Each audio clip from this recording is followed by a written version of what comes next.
Good morning, guys. This is Big Al, Alan Feaster with KO Boxing. Breaking news. We're back at another news story for you. This Saturday, Conor Benn is fighting Regis Prograis on Netflix on 1 o'clock Central Standard Time Saturday under the undercard of Tyson Fury's fight this weekend. And we'll get into it. Before I do, I want to thank everybody for your support, all the brand new subscribers, all the longtime supporters. Everyone, thank you so much. I can't do it without you. Thanks, guys. Appreciate it.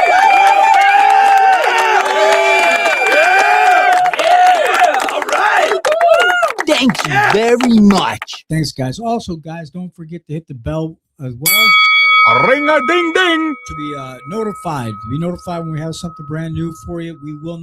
I will not keep you hanging. We'll get into the news story. Here we go, guys.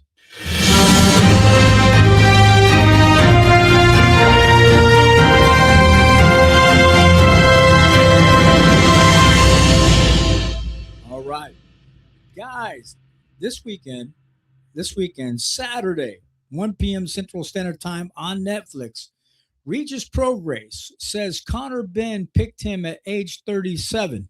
And Regis Prograis rejects the age narrative and warns Conor Benn fight will not go as expected at their 150-pound catchweight Saturday. Now, guys, Regis Prograis believes Conor Benn's team chose him because of his age, but says the fight will not go as expected. Now, guys, the former champion insists that he remains a live threat heading into their catchweight bout. In quote, maybe they chose me because I am 37 years old now, end quote, Prograis said to Sean Zittel during the fight week. Also, in quote, so maybe they think I'm old and I'm not going to be in shape and stuff, and they probably want to try to catch me. That's probably what they're thinking, end quote. Now, guys, this is Benn's debut under the Dana White Zuffa boxing banner. Now, guys, White is famous for winning high-impact, sure-thing momentum builders. Taking a $15 million gamble on Conor Benn requires a dance partner who brings two-time world champion credentials, but might be physically ready to pass that torch. But guys, from a management perspective, Prograis is the perfect opponent for this specific moment. He's a former champion, but beating him looks great on a resume. And Benn is coming off a middleweight stint and is dropping back down to 150-pound catchweight. He needs someone who is dangerous enough to sell tickets but be safe. Now, guys, enough to ensure that the $15 million investment pays off.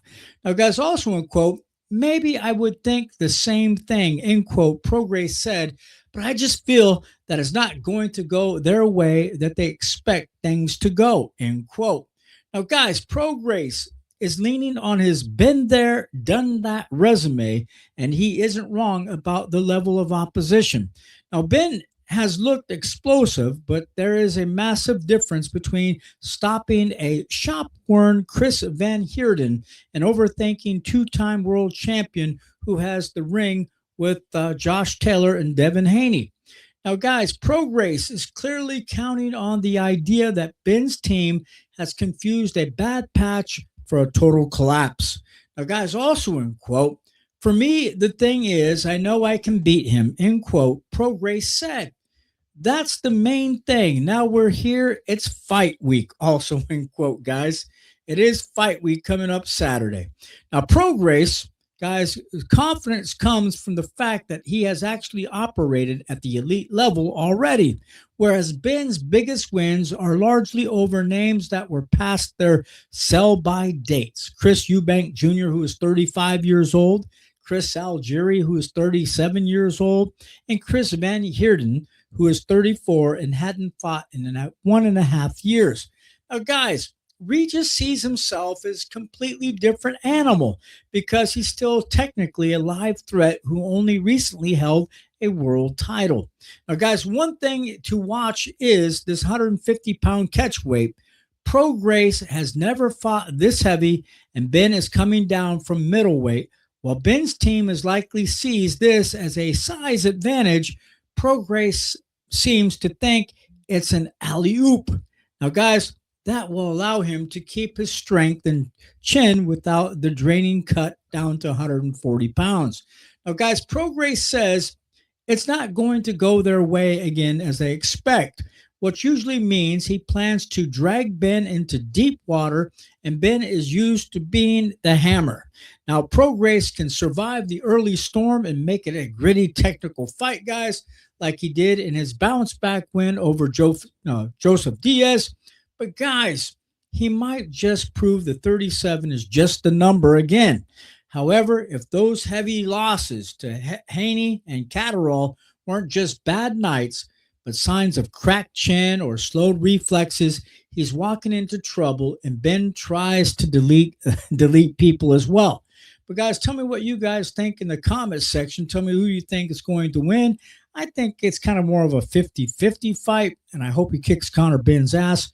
But hey, who knows? I don't know. I don't know who's going to win. But tell me what you guys' thoughts in our comments as well. And guys, say goodbye to this pretty lady here, guys, and we'll catch you guys next time.